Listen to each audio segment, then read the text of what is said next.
Alam nyo ba ang masarap kainin ngayong tag-ulan? Syempre, walang iba kung hindi ang sopas. Bagay na bagay nga ito, lalo na pag umuulan. Mas ma-appreciate natin itong kainin. Syempre, hindi lang dapat puro kape. Nako, baka maging acidican yan. Huwag ka munang umalis mga kainsan at ituturo ko sa'yo kung paano magluto ng napaka-sobrang sarap na sopas. Yung tipong pati mga kapitbahay mong marites ay iyong makakalimutan pag natikman mo yung sopas natin na sumobra sa sarap. Syempre, as usual, kakailanganin natin ng repolyo at carrots. Syempre, hindi dapat mawawala ang hotdog. Nakasanayan na yan na nilalagay sa sopas, pampalasa, pampasarap. At celery, syempre, isa sa nagpapasarap din yan. At star margarine, parang star na nagbibigay ng kulay sa ating lulutuin. Pero kung may star margarine na garlic, mas masarap po yon, yung kulay green. Pero kung wala, all goods na po yan. Ito talaga ang magpapasarap sa ating sopas. Syempre, isang pitso po yan at merong atay balon-balunan. Pero may mga kakilala ako na iba na hindi kumakain ng atay balon-balunan, so pitso pwede na rin po yon. At mag-ready din po kayo ng Knorr cubes. Yung Knorr cubes, depende kung gaano karami yung inyong lulutuin. Pagkalahating kilo, tama na yung 2 piraso. Yan po yung ating pininong garlic.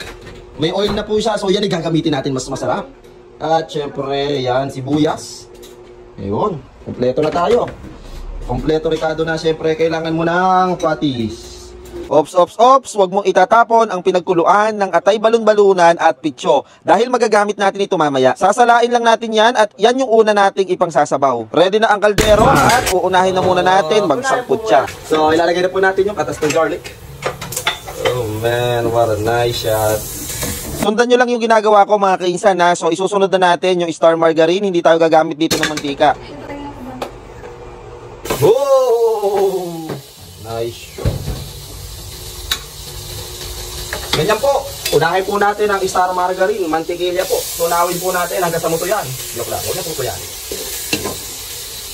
Tapos po, ilagay na po natin yung, dahil mabilis maluto yung bawang, dahil nga pinipinibawang natin, ano? So, unahin muna natin bisuya, ay sibuyas. Ganyan lang, halu-haluin nyo lang na ganyan muna. And then, itatalbog na natin itong bawang natin. Yan po. Haluin natin.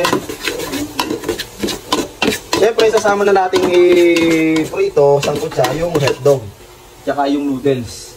Kailangan muna natin pakulahin po yung kaldero, ay yung bawang at sibuyas.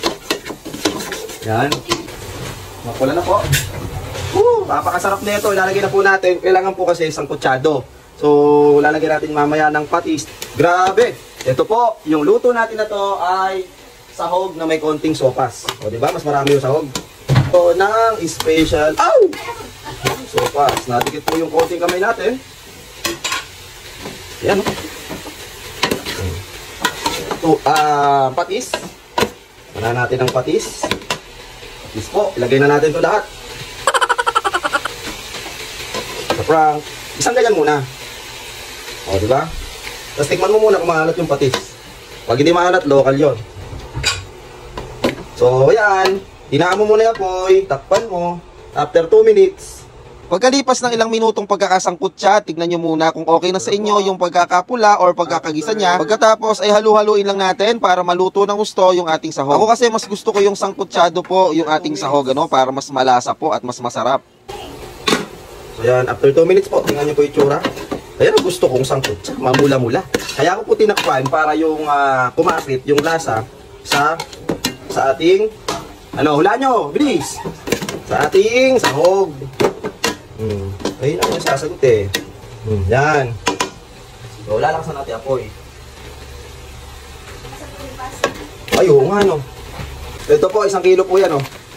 Joke lang, kalahati lang po yan. Tingnan nyo po mga kainsan yung gagawin ko, ha. So, ako lang gumagawa niyan. Oo. Nasakot siya natin. Kasama to. Bakit? Para sipsipin niya yung lasa. Para magkaroon ng lasa yung elbow. Kailangan mo lang, huwag mo papabayaan yan. So, haluin mo lang. Haluin mo lang siya. Haluin mo lang. Haluin mo. Tingnan nyo naman. Mas marami yung sahog sa sopas. Hindi tayo magluto ng sopas dito. Kaya masarap at malinamnam. Pagkatapos, ilalagay na natin yung sabaw na pinagtuluan kanina ng, hulaan nyo, ng sahog. Okay. Salin na natin. Sinala po. Sinala. At para mabilis kumulo, magpakulo kayo sa heater ng puno. Okay. So ang gagawin natin, ayan, lang muna natin ukulin ng 2 minuto. Ayan. Pakuloyin na po natin ulit ng 2 minuto yan. Okay? Monitor po natin yung yung elbow. Pag nasobrahan kasi ng kulo yung elbow, para na po siyang kanin sobra lambot. Kailangan medyo parang makunat-kunat pa elbow niya para yon hindi sipsipin yung ng elbow yung sabaw. Hindi siya magiging malabsa. So yun, ganyan yung ginagawa ko. Nagpapakulo na ako para po kumukulo na rin po yung ilalagay natin na sabaw. Mas mabilis po yan lalo na kung nag-aapura kayo at kung gutom na yung kasama nyo. Nakalimutan ko nga palang ilagay yung hotdog kanina nung nagsasangkot siya ako. Kaya itatalbog ko na ngayon ang ating hotdog para lumasa na.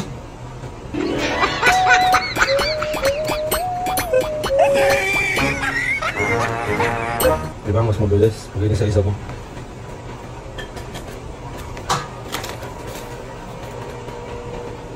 Pagkatapos ko nilagay yung hotdog, ay naglagay po ako ng isang sachet na Magic Sarap. Ayan, binudburan ko na rin ng pampasarap, syempre. Hindi na nga pala ako naglalagay dito ng asin. Magic Sarap lang, ayos na. At syempre, lalagyan natin yan ng pampasarap, pampalasa, patis, pampabango rin sa ating sopas. Halu-haluin lang para lumasa yung ating mga nilagay. At ilalagay na natin si Mang Kanor. Nor, baka naman. Sponsor. Chicken lang, oh.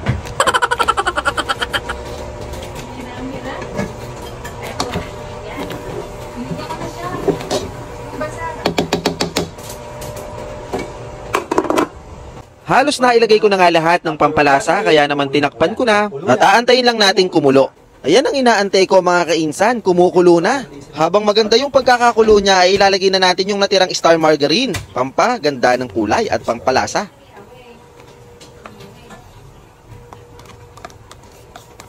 Marami nagsasabing masarap daw ang sopas ni Boss J. So eto na nga, tinuro ko na sa inyo yung sikreto. Kailangan marami ring star, isang buo para mabunso agad ang kakain. Ito yung isa sa nagpapalasa. Kasi hindi naman tayo maasin hindi naman tayo naglalagay ng mga asin-asin. So, hinahanap ko nga yung paminta at hindi ko kasi makita. So yun, hindi ako sigurado kaya inamoy ko pa. At ito ang nangyari. durog to.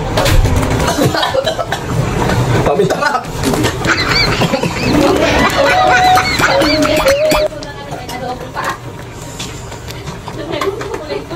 Adobong pula. Okay na yun, tinaktakan ko lang. At dahil medyo malambot na yung elbow na nilagay natin, ay kailangan na nating ilagay yung mga gulay. Siyempre, yung carrots, pagsabay na natin, tsaka yung repolyo. At mga ilang minuto na lang ang ating hihintayin ay pwede na siyang kainin. Joke lang, wala pa pong gatas yan. Pero yung lasa niyan, ako kahit walang gatas, sumobra sa sarap yan. Sa mga hindi pa nga pala nakakaalam, yan po yung tinitinda ko dati nung hindi pa ako nagtitinda ng Levi's. Ako yung nagluluto at si mama yung nagbebenta sa mga katrabaho niya. Malaking bagay yung marunong tayo magluto, hindi lang sopas. Siyempre, napag-aaralan naman yan kung hindi ka talaga sadyang marunong. Kagaya ko, pag gusto mong matuto, kailangan mong pag-aralan. Kailangan mong masterin para mas gumaling ka. Ayan, eto na nga yung magdadala. Gatas ng ina. Ay, gatas ng Alaska. Siyempre, dapat evaporada. Kailangan ay evap. Yan din yung nilalagay sa halo-halo, di ba? Sobrang sarap ng gatas na yan. So yun mga kainsan, tama na po yung isang lata ng gatas. Dinamihan ko lang po para mabunsol po yung kakain. Joke lang. So bali 2 lata ng gatas nga pala yung nilagay ko dito. Panigurado, magtatai mamaya yung kakain.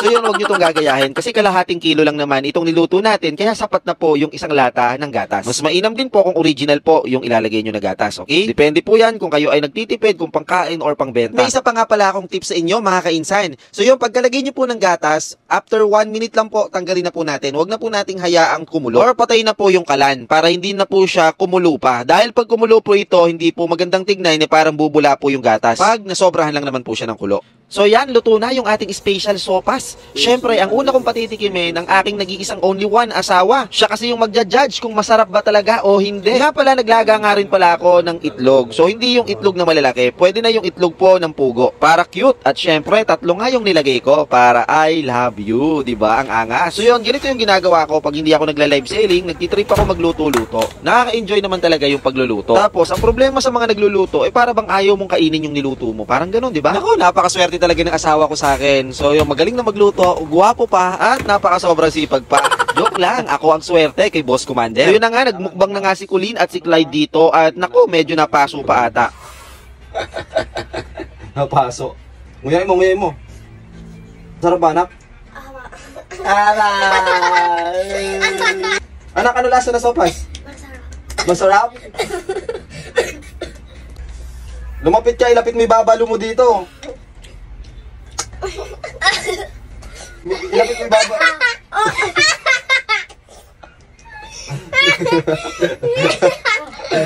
Yan yung tamang mukbang, oh, di ba? Tito Johnny, napakasarap ng sopas mo. We! Hindi niya. So, yun po tayo ng itlog. Yan, ang sarap nito. Kahit anong itlog po yung ilagay nyo sa sopas, kahit itlog na ostrich, itlog ng butike, at least may itlog, di ba? Ito, itlog po ng kalapati to. So, dalawa itlog ng kalapati, maraming itlog doon. Kaya kinuha na namin. Inuulam nga pala namin to. So, huwag tayo ng kanin. Ay, bilis. Dami.